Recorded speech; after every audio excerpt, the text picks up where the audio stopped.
Okay, so Wednesday night, I watched the debut of ROH on Destination America.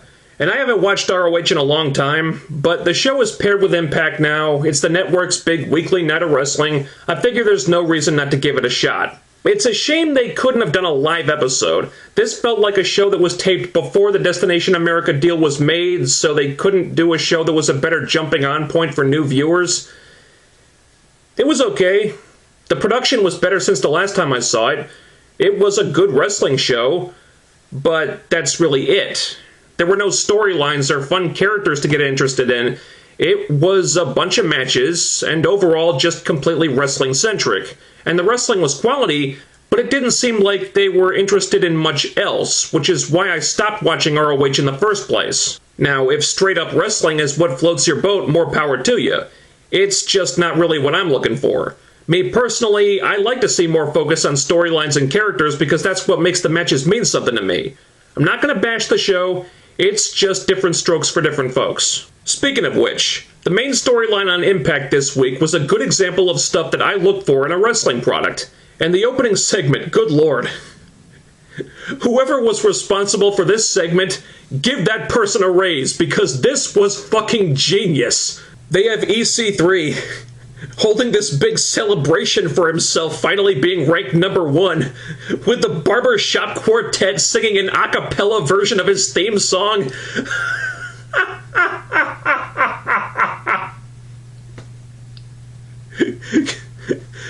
And not only was it hilarious, but also very topical, because Pitch Perfect 2 is a big movie out right now.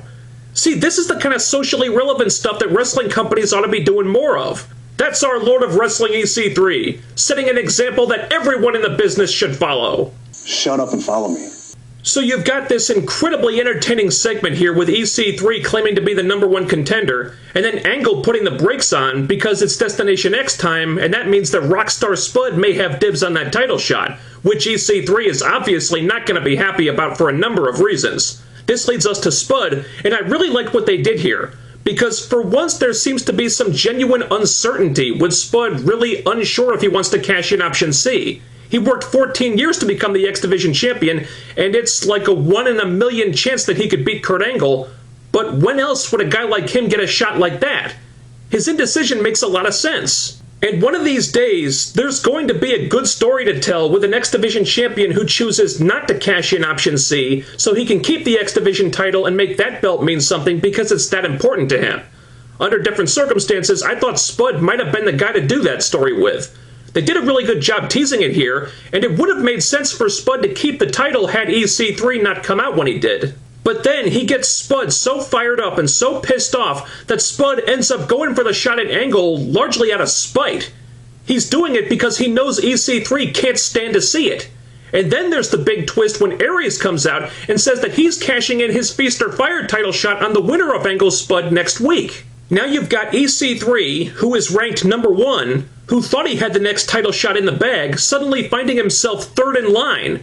So next week, they set up Angle versus Spud, Austin Aries versus the winner, and the big question of how the hell is EC3 going to react to all this? So you've got 2 world title matches with a reason to care about them, but on top of that, you've also got this big storyline hook to add a lot of intrigue as well. So all the bases are covered here. You can expect some good matches, but the story adds another layer to this. And the Aries twist was one thing, but then you've got EC3 as the wild card, and you don't know what he's going to do, but you know he's going to do something. This is interesting. This is a really compelling situation. I'm not sure how it's going to turn out, actually, and it's not often when you can say that these days. Although, Rockstar Spud really went over the line with that self-entitled prick remark. How dare you, Spud? The balls on that son of a bitch, disrespecting our Lord of Wrestling EC3 like that. There's only one word for what's coming to you, Spud. Trouble. Trouble. Trouble. Trouble.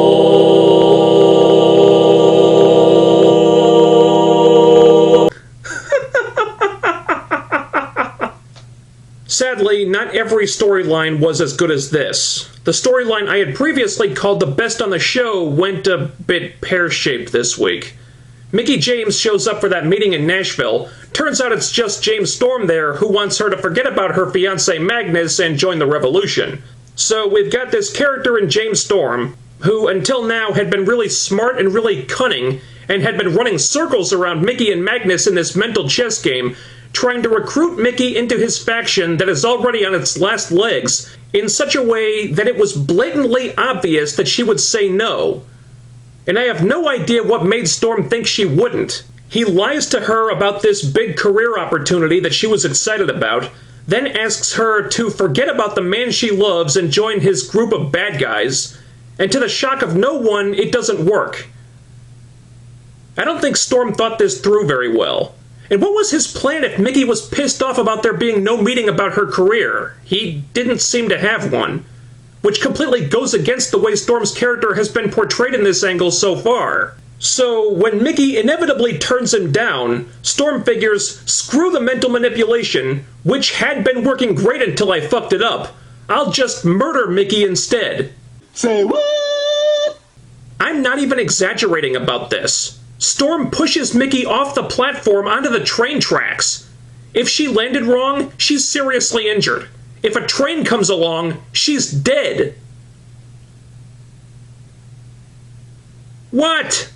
I can suspend my disbelief pretty far when it comes to this type of stuff, but this is pushing it. There comes a point where you can't really play the pro wrestling card to explain things away because it no longer makes sense that no one is getting the police involved. It would be one thing if this happened on Impact, in the ring, or even backstage. But this didn't fall under the pro wrestling umbrella. This happened in public, far away from the arena, with the very real possibility that the victim could be gravely injured or even killed with a security camera filming the entire thing. Somebody call the cops! I really don't know what happened here. Storm is being more evil than ever, but instead of just sticking with his game plan, which again was working very well, he suddenly decides to lower his IQ several points, do the stupid thing, and when that didn't work, for some reason he figured attempted murder might be a better option. What the fuck? Really didn't care for this. And if Storm was willing to do this to Mickie, then I have to wonder what his motivation for starting this whole thing with her and Magnus in the first place was. I got nothing. Hey, look. Madison Rayne is back. Question. How do you take a boring-ass, go-nowhere storyline with Angelina Love and Velvet Sky and make it even more boring? Answer. Add Madison Rayne.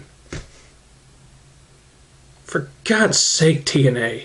So Madison is pissed off that all the focus in the knockout division these days is on women like the Dollhouse and Brooke. You know, those interesting knockouts. All the focus is on them, and she's getting no screen time lately. Yeah, there's a reason for that, Madison. It's called irrelevancy. So because someone in TNA hates me, Madison decides to make this about Velvet Sky. So Velvet comes out of the crowd again, dressed like a hooker, wearing more makeup than a circus clown. Madison slaps her, and Velvet attacks, and then Angelina comes out and slaps Velvet and gets her arrested. And then Angelina gets arrested for attacking a fan. And Jesus Christ, if you're actually resorting to copying an angle that the Divas did less than a year ago, in fact, that is a sign that this storyline is already out of ideas. Is anyone really surprised?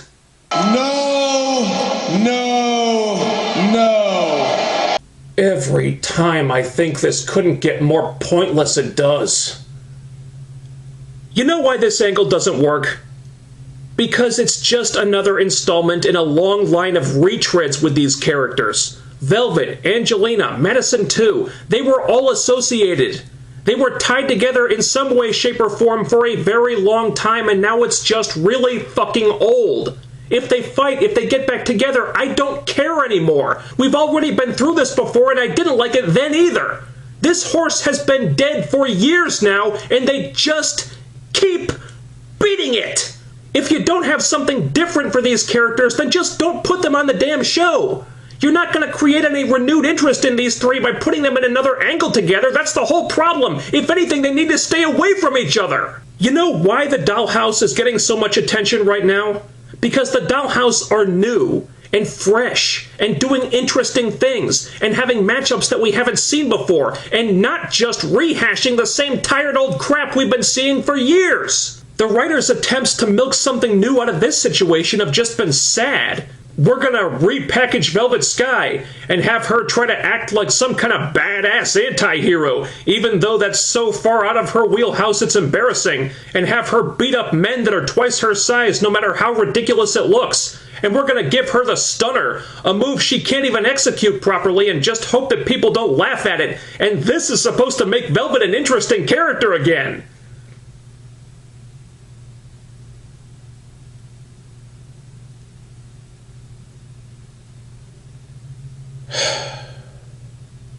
All right. Okay. Let's try to find some kind of silver lining here if we can. If Velvet is presumably going to be feuding with Angelina and Madison now, she's going to need a partner. Someone to team with so it's 2-on-2, right? I think that's reasonable. How about Cherry Bomb? Or Laura Dennis? You put her in there, use this feud to introduce her and get her over, then at least you're doing something productive. But if it's just gonna be the boring full people going through the motions yet again, then really, what's the point? I'd rather get a high colonic with a hot poker. Those were the big storyline developments this week. One was outstanding, the others not so much. However, I do appreciate a wrestling show for at least having storylines on it, even if they don't always hit the mark. Wrestling-wise, it was pretty good. EY Lashley was alright, though I didn't really care about it, nor do I care about Eric feuding with Chris Melendez. It's the same old story with Eric Young. No matter how many times they try to push him into the main events, he always falls right back to the mid-card. And I don't think Chris Melendez is ready for a singles feud, so the idea of this really doesn't interest me. Brooke versus Jade was really nice. A fresh knockout matchup that we've never seen before, with a surprising finish. Because it's Brooke, not Gail, not Kong, but Brooke, who is the first knockout to get over on the Dollhouse. And that's great. Gail and Kong didn't need something like that, so you give it to Brooke, who might actually get something from it. Big thumbs up on that. We had the Beatdown Clan versus the Rising in a 6-man tag. The match could have been better, but it wasn't bad. But with the Rising going over here, I'm not really sure where else there is for this feud to go, unless they've got some new twist coming up. Wolves Dirty Heels match number 3 was not as good as match number 2, but still pretty damn good.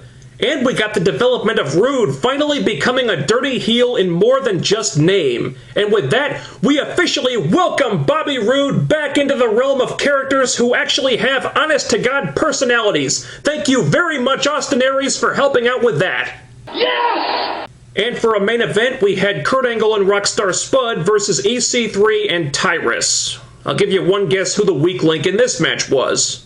Clearly, one of these superstars is not like the others. Our Lord of Wrestling EC3 deserves a better partner than Tyrus, goddammit.